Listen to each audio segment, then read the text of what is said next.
In creating your PowerPoint project, select an attractive background for your presentation. Complete the first slide in this manner. Select 6 images or graphs to be used throughout the presentation. Do not use sentence structure and limit punctuation to colons and dashes. Use bullets and sub-bullets to introduce information in a list format.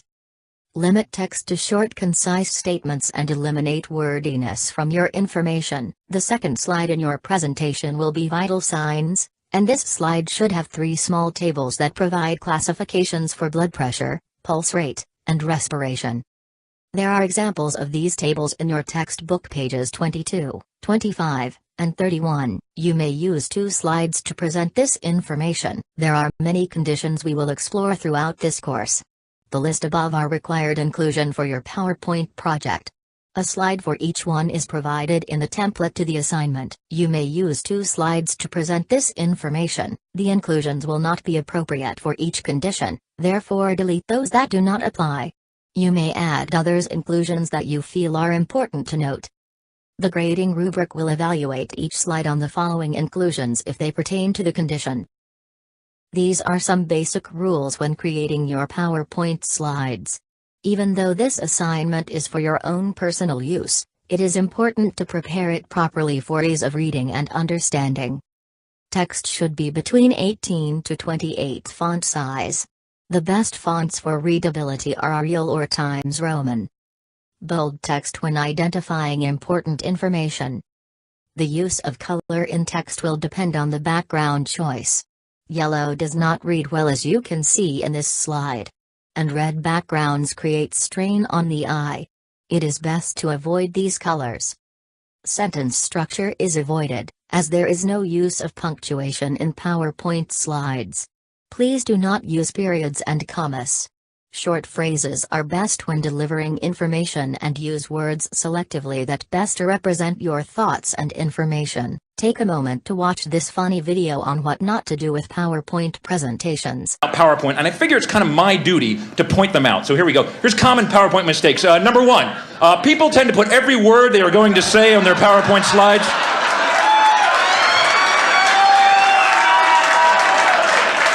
Although this eliminates the need to memorize your talk, ultimately this makes your slides crowded, wordy, and boring. You will lose your audience's attention before you even reach the bottom of your first slide.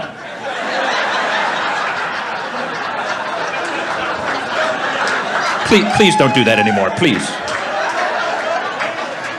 Number 2, most common. Many people do not run spell check. Big mistake. Nothing makes you look stupider than spelling errors. If it's got a red line under it, recheck the spelling. And then finally, I hate this, avoid excessive bullet pointing, only bullet key points. Too many bullet points, and your key messages will not stand out. In fact, the term bullet point comes from people firing guns at annoying presenters.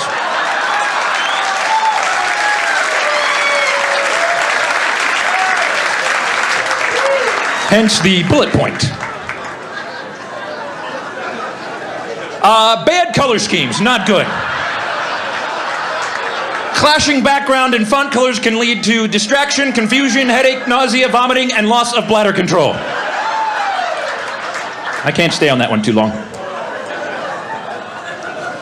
Here's something I've noticed. The number of PowerPoint slides you have in your talk, the less useful your talk actually is.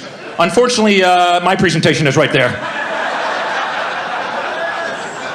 I've also noticed this. People love to pack data into their presentations. They shove more and more data thinking it's better, but it's not. The more data you have, the harder it is to read your slide, and the effectiveness plummets.